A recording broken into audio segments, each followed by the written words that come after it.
Welcome to Refined Resilience. I'm your host, Carrie Hill, and on this podcast, we highlight the small moments that shape our journey toward greatness and remind us that resilience isn't linear.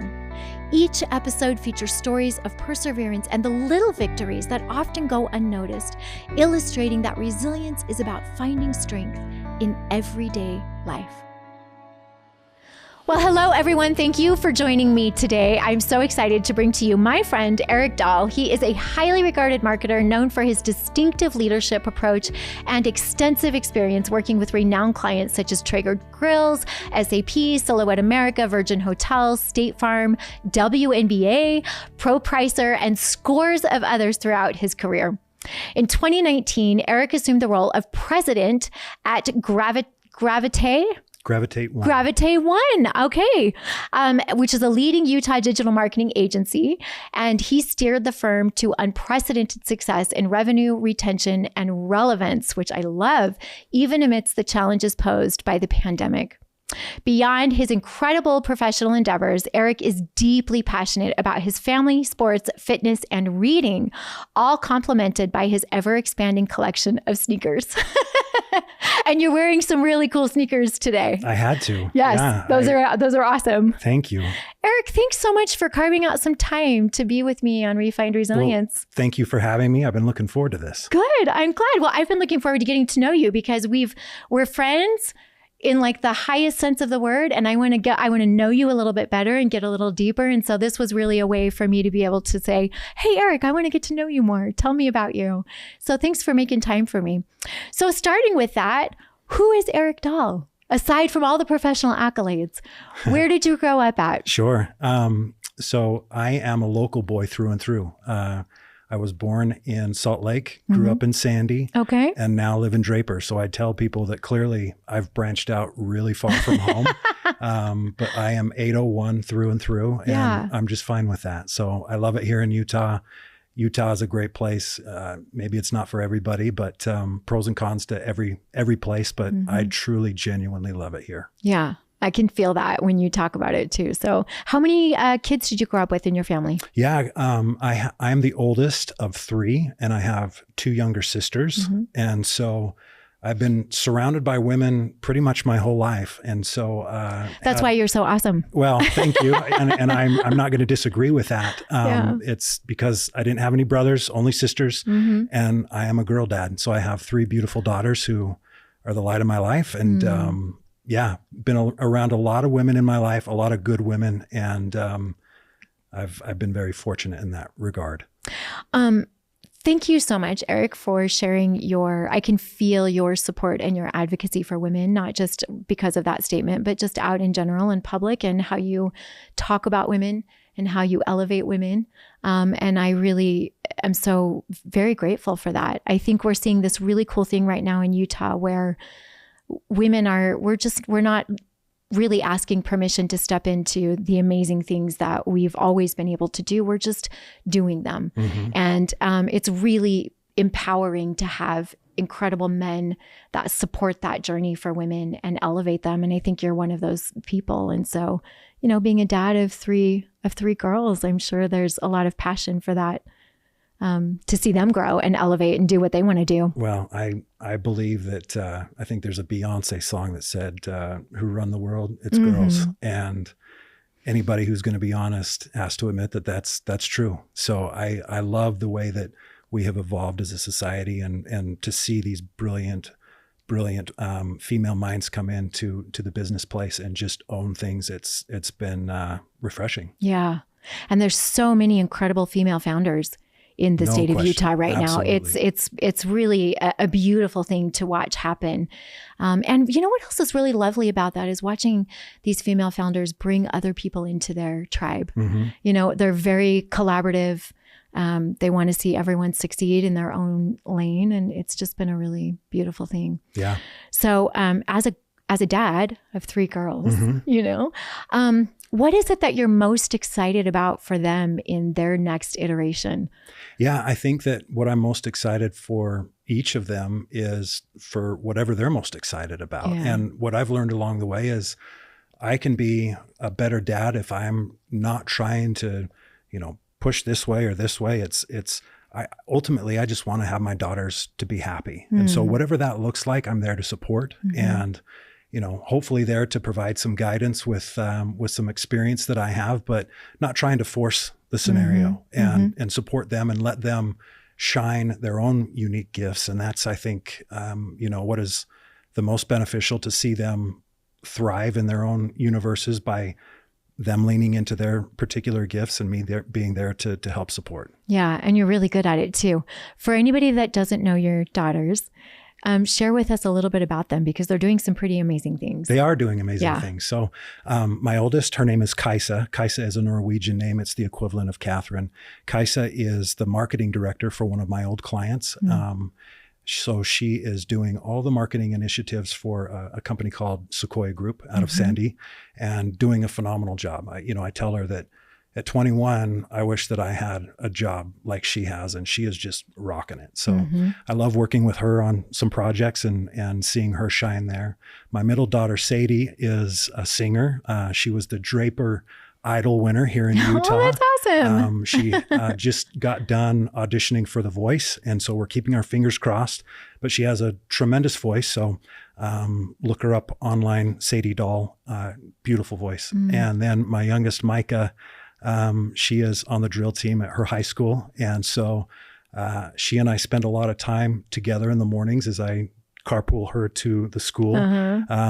Half of those days, I think she's awake, and the other half, we have some good conversations because it's so early in the morning. But love seeing them thrive, and that's the highlight of my life. Yeah, they're doing such incredible things because they've got a great supportive structure in place between you and their mom, and that's really powerful.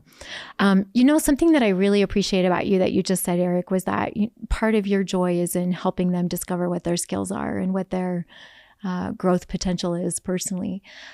For you, coming into your own space in marketing, you've carved out a really beautiful niche. You've done some incredible things, as we just heard.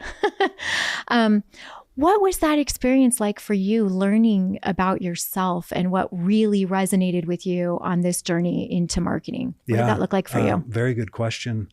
I think that it was the school of hard knocks, all the way back to, I'm a college dropout, and trying to figure out where I wanted to go in life. It didn't come easy. It didn't come fast. And I always say that I have two chapters in my life for my career. The first was in real estate and real estate investment. And that was great until, the recession hit, and that shook up my whole world. Yeah. And at that point in time, it was like, okay, I think I need to figure out what I want to do when I grow up, so to speak. My father was in advertising for decades, won every award in the book. Brilliant mind. Did commercials with some of the who's who. And so I knew that I had learned a lot through my dad's example, and knew that I had some creative ideas. But use that as kind of a stepping board away from real estate and into marketing. And once I got into that marketing pool, if you will, it was kind of one of those things where I was like, oh, I should have been here all along. And so sometimes it takes longer in life to get to where you want to go. But once I discovered that marketing was a true passion, that's been it ever since. Yeah. What excites you about marketing? So I always ask people, whether I'm interviewing them or whether I'm working with them in a marketing capacity, I always say that in marketing, you have your artists and your scientists. And so I'm always curious to understand how people identify themselves, because you can't really have one without the other in successful marketing. But I'm an artist. And so the art of marketing really gets me excited. The colors, the messaging, the way things are designed, and all of those campaign elements are really what get me excited. Now, I'm also proficient in the science, but it's not as natural to me as the art. And so the artistic side of marketing, I can geek out over that all day. How did you get into marketing? College dropout, you did real estate. Like, what was the pivot that said, I think this is where I want to go? So if the theme is resilience, it was coming out of a very dark chapter in my life after basically losing it all through the recession and having to recreate myself. and realizing, okay, marketing has been something that has interested me all along. So let's lean into that. But like I said earlier, it didn't come quickly. It was kind of something that I had to, feel around for in the dark. And ultimately I'm just grateful that I ended up discovering, okay, this is, number one, something I feel like I'm good at, but I also feel like I can do a lot of good within the world with some of the talents that I've been given. So, but yeah, going through that process was a tough one. Yeah. Do you know, it's so interesting because we are the age demographic that we are. There's so many of us that went through that recession and had to reinvent themselves and come out on the other side. And it's really interesting to see as a society how one societal event can impact people so differently in so many different ways, whether that be a professional career change or something personal that you have to overcome. But I really love that you use the term feel in the dark, because I do think we hit those moments in our life where we really are like, we have no idea. There's no flashlight. There's we're just like left to figure it out, And so feeling in the dark for you, Eric, what was that process like? Everybody lost a lot of money in the recession, and to rebuild yourself from that space. And because, you mentioned earlier, the theme is resilience. It is rebuilding. It is redefining and refiguring it out, right? So as you went on your journey to redefine and feel in that cave of what am I going to do next, what were the things that helped you really navigate that space while you were trying to figure it out? Yeah. And I think that we touched upon this very early on. You mentioned something that kind of got my wheels turning a little bit, what is resilience? And for me, resilience was courage through getting out of bed when I didn't want to. I'll get emotional here, but it was like I went from being a 20-something who felt like he had the world, the tiger by the tail, so to speak. I was living in my dream home. Everything looked up, and I just thought that I was indestructible. And I started reading articles, this would have been in 2007, that made me feel very uncomfortable about things, talking about how an impending recession could be on the horizon. And sure enough, that played out. And at the end of it, I ended up losing that dream house that I was in, moving away and from a neighborhood that I had grown to love and felt very attached to. And also realizing that the job that I had been working in was no longer going to be there for the foreseeable future. And so it was one of those instances where you don't know which way is up, and you're left just kind of scratching your head and fighting through such a bruised ego that you don't know. You believe in your heart of hearts that it'll get better at some point, but you're at battle with the reality of, but it's not going to be for quite a while. And so that was a chapter that, looking back on it provided immense growth for me. And I know that this is kind of cliche, where I wouldn't wish that on that experience on, I don't feel like I have enemies, but I wouldn't wish it on a worst enemy. But having gone through it and now being years down the road removed from it, even though they are scars that I don't feel like will ever truly heal, it taught me so much. And we all go through our own versions of this. We're all battered by life in some capacity, but sometimes the most courageous thing that you can do is just keep going. Yeah. And even if you don't want to, even if it takes everything just to roll out of bed, if you can keep going, I've learned that things always get better. Yeah. It's those tiny, small steps, right? Every single day. Eric, I know you like to read. We just heard about that in your bio, but I've heard that through the grapevine as well, that you're a reader. So what has been, sometimes it's not, like we just said, it's the small things. It's reading something, it's hearing something. There's an artist that you love that plays, there's a lyric, right? That just pushes you through. For me, it's Sia's Elastic Heart. Like, oh my gosh. I put that song on. That song has special meaning to me as well. Yes, I just put that song on, and it's like any time that I get knocked down, that song is the first song that I play because it just fills me with power, And so reading doesn't have the same effect on me. I'm an audio, learner. And so what was a book or, a sentence or words that were really powerful to you during this time when you were trying to just take that first step? Yeah. There was a book that was recommended to me by my doctor, and my doctor and I have a phenomenal relationship. I consider him a very dear friend. And he told me, he said, Eric, I want you to read this book. Some of the ideas in it are, you'll maybe find a little bit weird, but overall, I think it can help you. And to back up a step, I am a habitual overthinker. Like I overthink, have the ability to. I've learned to kind of do better, and especially with this book recommendation, which helped me to kind of pull it in. But the book is called The Power of Now by Eckhart Tolle, and he's an Austrian writer, has a very unique perspective on life. But my doctor told me, he's like, Eric, I want you to read this book. And I read it 4 times in 1 month. And it helped me to understand some unique approaches to my overthinking, which was, number one, if you're thinking too much, you're basically not present. And so you need to be present. You need to be able to embrace the now. But the other thing that it taught me was we spend so much energy fighting against what is. And the book says, if you can accept this moment as though you've chosen it, you're now in a position to do much greater, have the ability to really make it your own rather than fighting against what is and bringing in all of your baggage to the present moment.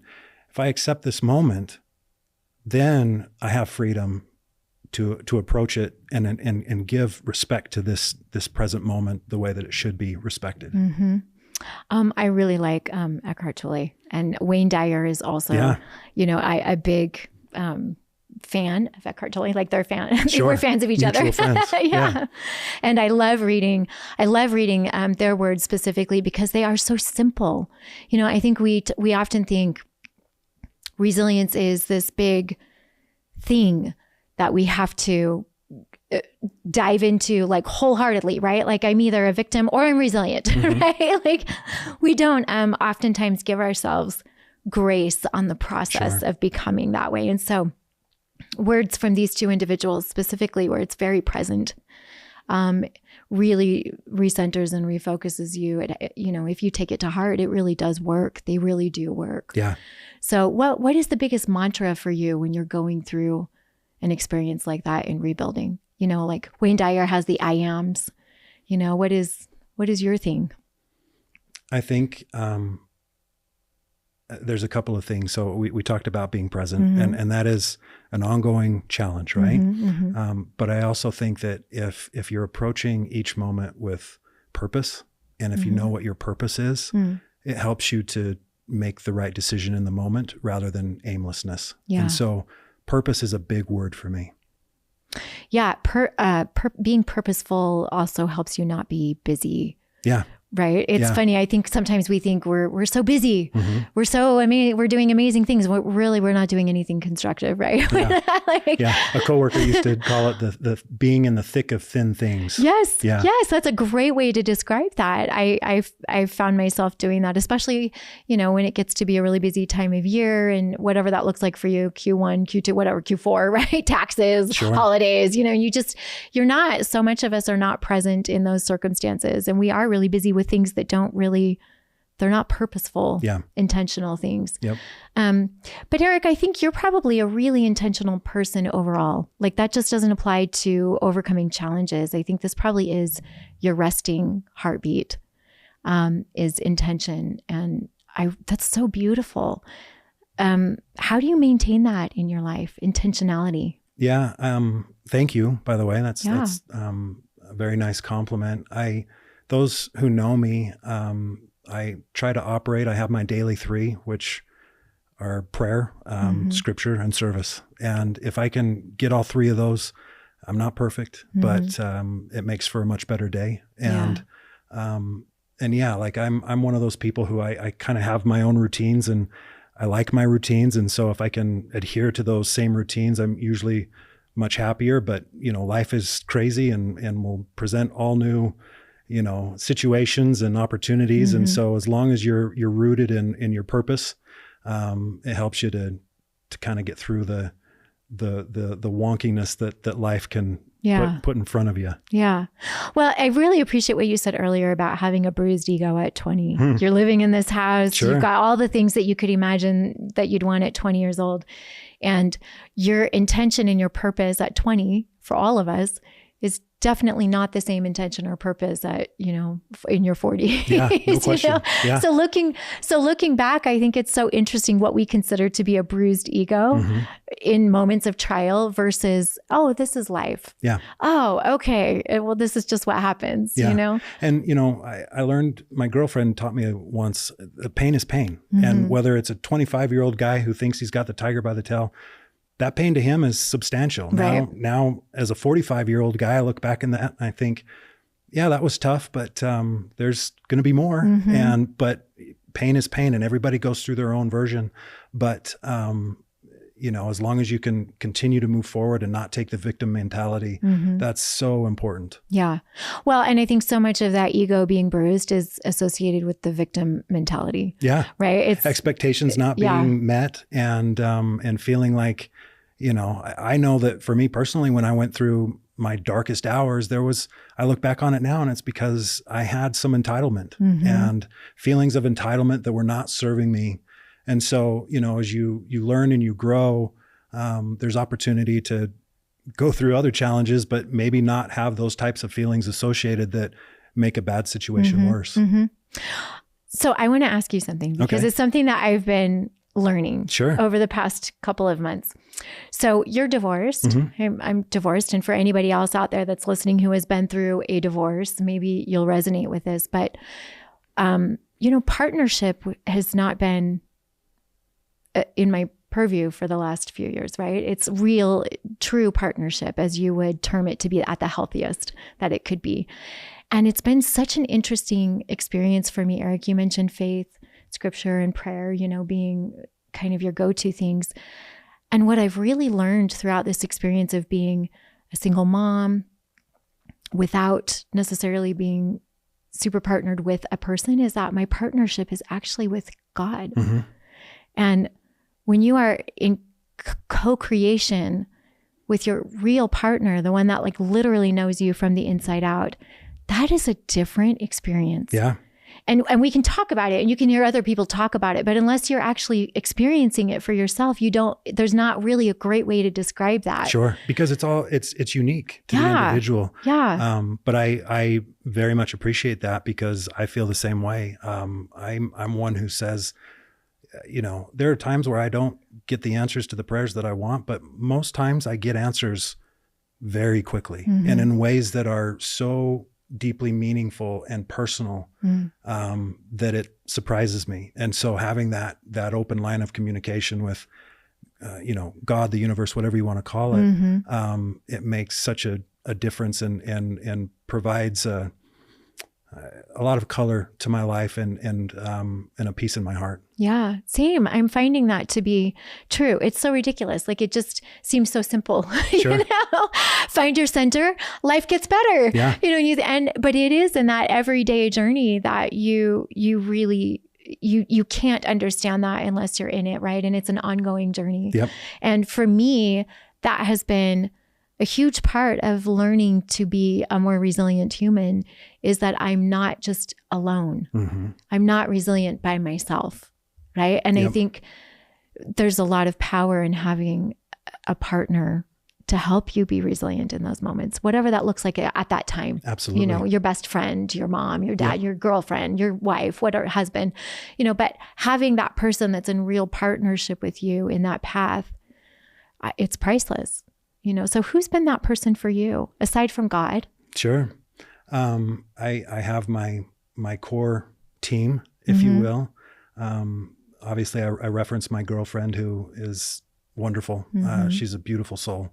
My father, I have a great relationship with my dad. Just had lunch with him earlier today, and I love those times with him. And then, of course, my daughters. And so, family is everything. And I've been very blessed in my life to be surrounded by wonderful people who have taught me a lot. And so, yeah, having that support army behind you makes a lot of difference. Yeah. What have you learned about yourself, Eric?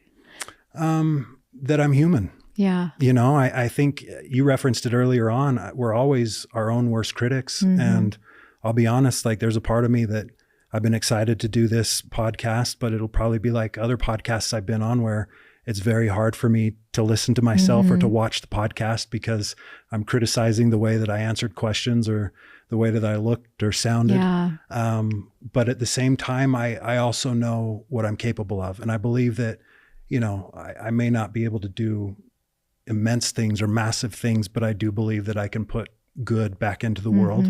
And as I do that, then I'm fulfilled in my own life. Yeah. I believe you can do immense and massive things. Thank you. Because you are in co-partnership with a divine power. And I think sometimes, wow, we forget that. All the time we forget that. Yeah. You know, and it's part of that. It is part of the resilient structure, I think, knowing that you can. And I love that you just said that. I know that I can do this, right? Sure. But by doing that thing, you elevate to the next thing and the next thing. And then overall it becomes this incredible contribution. I was going to say, if you continue down this route, I'm going to start quoting scripture. So we'll go on to a different direction. But I love, something else that I really appreciate in our society, Eric, and maybe you have thought about this too, but I feel like we're seeing a deep return to spirituality, even if it's not Christian-centered, just mm-hmm. spirituality in general, but very tangible spirituality in our lives. Sure. I think there is, I was listening to Jordan Peterson a couple mm-hmm. of weeks ago, and he was talking about this return to really the old traditions of like old Catholicism, Orthodox, Catholicism, and how attractive that is seeming to be for younger generations right now. And that we kind of went through this period in society where we just did what our parents told us to in the way that they told us to do it. Sure. And our parents said, yeah, I don't really love that so much, right? And kind of stepped away from that. And in the world that we're living in right now, where things feel chaotic, we have kids who are navigating incredible things that I've never... Yeah. I mean, Scary stuff. Yeah, it was just not even in my realm when we were their age, when I was my kids' age. But I loved that there was just this discussion around the fact that we're making a serious return in this nation to some sense of organization, structure, something that embodies faith, mm-hmm. whatever that looks like. And so, for you, because you do have so much of that in your life, how has your faith evolved as you've gotten older? Yeah. Boy, that's a really good question. And I think that one of the things that I learned going through those dark hours that I referenced, that chapter during the recession where I felt like I was abandoned. I felt like I was lost and forgotten. And the higher power that I was praying to, it felt like my answers weren't coming anymore. And that was hard. And it made my heart bitter for a while. And it changed me. And I don't know why I went through that. And again, I understand that we all go through our own hard times, but I don't know all the reasons why. But I also now look back with hindsight and understand, okay, this did make me a better person. Mm-hmm. And so I feel at peace with that. Mm-hmm. And so I think that as long as you're looking at your experiences and looking to learn from them and not just dwell and wallow in them, mm-hmm. And continuously marching forward, like I said, even if it's just rolling out of bed, there's progress in that. Mm-hmm. And in doing so, I think that it opens it up for opportunities to learn and to grow and then to give back. Yeah. Aside from this experience, and thank you for sharing that, Eric, sure. because I think that's, like I said, there's so many people that went through that recession. And so there's also kind of this resilience that says, how do we as a community, as a society, become more resilient together when we go through something so traumatic that impacts so many people? Mm-hmm. And it is just like everybody hold up your phone with your flashlight, right? Like we all have to shine a light on something good sure. to get through that together, And so I really value that you took the opportunity to reflect on yourself and to see better where you could have a light within yourself, a channel that could open, right? How do you right now teach your daughters how to be resilient? Yeah. I'm a believer that example is the best sermon. And I certainly don't have all the answers. But I can express to them some of the things that I've been through.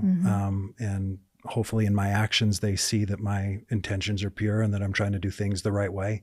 Or at least speak to things that give them a little bit of understanding and insight as to how to go through some of their own problems.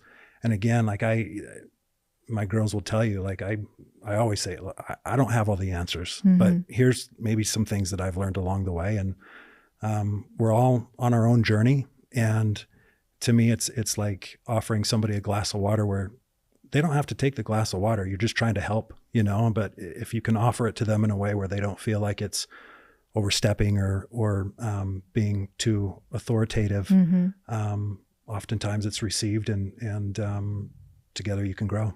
Yeah. Yeah. Cause I think kids are humans too, right? They just want to feel like they know some things too. Well, and I will add, they're a lot smarter than sometimes we give them credit for. Amen. And so they pick up on things that are uncanny. And so, yeah, it's like, yeah, I'm in the parental role, but I'm also learning from them. Boy, I love that. And I think that's such a beautiful way to parent. I've tried to parent with my kids that way too. And they do every day. They teach me something new about how to go through life, And, one thing that I've noticed too, Eric, and because you're divorced, I'm going to ask you about this, but my kids have become that kind of substitute partner, if you will. We've been through all the financial decisions together, all the spiritual decisions, all the car accidents, everything that we've navigated, they've really become partners in that space. And, I'm so deeply grateful for them. It's matured them a lot. I think probably more than they would have matured, if life had gotten the way that we hoped it would. But they've also just shown incredible strength and passion and power and, incredible skills to navigate and problem solve. And so how was that experience for you? How is your divorce experience for you? I've said this many times in the past, but no two scenarios are the same. Yeah. Every scenario is unique. It's different. Me and my ex have a phenomenal relationship. You put us in the same room and people will, I think, kind of side eye us like they look like they're good friends, and we are. And I'm proud of that. I once had a friend over lunch tell me that he had been through a divorce years and years before, and he said the best thing that I learned was that my kids would never hear me speak toxicity about their mother, and that's something that I've tried to embrace, and I've told that to them. You'll never hear me speak evil about mom.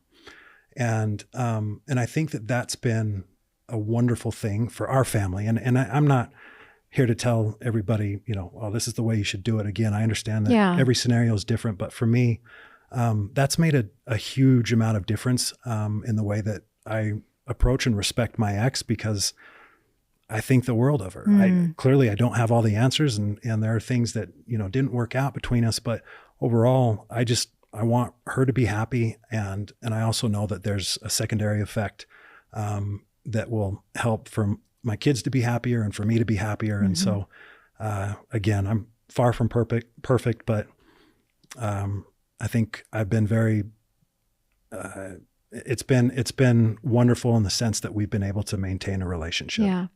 What have been some of this? I mean, I'm sure there's a lot of people out there listening thinking, whatever, or there's a lot of people out there thinking, oh yeah, I have that same experience. So, how did you structure that? I mean, when we talk about being resilient, divorce is one of those things that it's divorce and death, right? They're really challenging things to navigate through. And sometimes divorce is harder depending on your situation, because this person is still walking around in the world, and you have an open wound a little bit, and so doing that self-work is so powerful. So how did you set yourself up to be more resilient in that space so that you could be successful? I think I knew that I wanted to be respectful. And I also believe that I was benefited from my ex who treated me with respect. And so it was a winning scenario on both sides of the fence. And again, I know that divorce is tricky and it's painful. Every day it's painful, but there's things that I can control and there's things that I cannot. I can control being a respectful human being. And is it always easy? And this isn't directed towards my ex. It's, it's life. Sometimes it's easy to be bitter and upset and angry. But ultimately, especially where my own kids are involved, I want them to see that dad is trying to approach this with a reasonable mindset and not from a bitter standpoint and not from, a hurtful place, because that's only going to poison them as well. Yeah. I appreciate that. I think for me, empathy I wrestle with empathy. I've said this before on the podcast, but empathy is hard. Yeah. It's a hard emotion to sustain because it gets entangled, right, with all the other things. But I really appreciate that approach. And I think for me, empathy has been the key to say, oh, I don't have all the answers either. And what could I have done differently maybe in those moments? Like I yet? Yeah. So, and that's kept me humble, and it's navigated through a lot of that pain. It's helped me to be successful in that space. I didn't have all the answers. What could I have done differently? And I love what that does because it just totally, you go inward and you don't even think about the other person now, right? Yeah. You're not angry. Sure. You're just trying to say, oh, I have ownership for some of these things too. This is what I can control, and so I'm going to stay here. Yeah, and it's super empowering to be able to sit in that space. So for you, Eric, is divorce the most painful thing that you've been through? That's tricky. Going back to, what I mentioned before, pain is pain. And I don't know that I necessarily want to dwell in an environment where I'm next to a whiteboard and writing down, okay, did this outrank this or did this outrank this? It's all hard. Yeah. And we all have those chapters in our lives that are hard. And I don't know that divorce was at the top of my list. Again, I don't know what would be at the top of the list. Well, because I think we all have, within the hard, within the challenges, we have these very pivotal moments where, for me, literally, I was crying on my floor. Just sobbing from the most heart-wrenching sobs that I could have, right? And for me, and that came from, a previous conversation that was just so impactful and painful. But it was a pivotal moment for me to make a different decision. And so, within the challenges, we have these moments where we are at our most vulnerable. We are crying out for help. Is anybody there? Can anyone hear me? Am I going to make it through this thing? I'm so terrified, And so if you had to go back to a pivotal moment for yourself, what would that be? What moment would that be? I think that I'd maybe take a different approach. Okay. And go back and put my arm around my younger self and say, there's going to be a lot of things that you're going to go through, but here's what you need to know. You're resilient. You'll make it through. Continue to maintain kindness always, and never burn bridges. Yeah. And those are things that I have learned along the way that I feel like served me well. And so to, throw a broad stroke over the whole thing, I think that's probably, if I was given that ticket to go back and say, yeah, you can meet with your younger self, I would take more of a macro approach rather than a micro approach. Yeah. I appreciate that. I would just go back to my younger self and say, why did you not date George Clooney? Understandable. Yeah. It would have changed everything. Yeah. But I do appreciate that, because but we have the opportunity to do that every day, don't we? No question. We don't have to go back, 20 some odd years. We can put our arm around ourselves right now and say, okay, here's what I would tell you from yesterday. You know? Let me tell you what you're going to have to go through today based on yesterday, and you're going to be okay. You're going to make it. You're going to be okay, but you need to do this a little bit different. You need to improve this. Just tiny little pivots, right? You know, say an extra prayer. And sometimes for me, the best way to get out of that space is literally to call someone else. And how are you? Right? Let me find out let me serve. Sure. To your earlier thing, how can I serve somebody else? And it's absolutely the golden rule. It's true. Because when you're busy serving somebody else, you don't have time to think about you. That's exactly right. It fills every part of you, you know? And so I think that has been, and that's a beautiful gift of parenting too, is that everything that you think of and that you do, you're somebody else is coming first. You know, so I love that. Eric, do you have anything that you want to say to your girls right here? Like about... You're going to make me cry. Oh. They know this, but I've mentioned hundreds of times that the best thing in my life is being, for me, a girl dad, just being a dad. I love my girls, and I pray every day from my heart of hearts that I can support them and give them the security that I believe that they crave, you know. Boy, you went straight to the heart on that question, but yeah, my girls know that I love them, but I would say to them, as much as you know that I love you, I love you a lot more. Thank you. That's so beautiful. Every girl should have a dad that says that to them. And if you are listening and that is not your relationship with your dad, I hope that you will listen to Eric's message and know that there are men, there are dads, there are incredible people in the world that love and support you as if you were their own daughter. It's true. So thank you for being a good dad.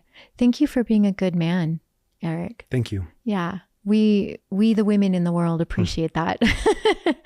So thank you for being here and taking the time. I could talk to you for like another hour and get really deep on all the things that you've done a good job. You've gone deep, and I've been looking forward to this. And thank you for having me. Yes, it's my pleasure. And we'll have to have a part 2 Eric Dahl conversation and get into some of those deeper things. There's a lot to you, Eric. Like I can feel that sitting here. Like the depth is significant, and you've done a lot of work on yourself. That vibration is super clear. Thank you. And likewise, you're doing a lot of good in the world. So thank you for what you're doing. The world is always in need of goodness. And I see what you're doing. I see your efforts. And so even down to the people who you bring onto your podcast and the way that you associate with others and make them feel validated and loved, you're doing a wonderful job. So thank you. Eric, thank you. That means so much to me. I really appreciate that. So, well, let's reconnect. Let's do this again. All right. We'll do it again. Okay. Maybe next time I'll give you the mic. You can interview me on my podcast. That would be fun. Let's plan on that. Let's do it. Okay. You heard it here first. Eric's going to be the first to interview me. So Eric, thank you so much. I appreciate you. Thank you for joining us on this episode of Refined Resilience. We hope you found inspiration in the stories shared and the small moments that remind us all of our strength. Remember, resilience is built not just in the big challenges we face, but in the everyday experiences that shape who we are. A special thanks to our sponsor, Build Then Bless, for making Refined Resilience possible.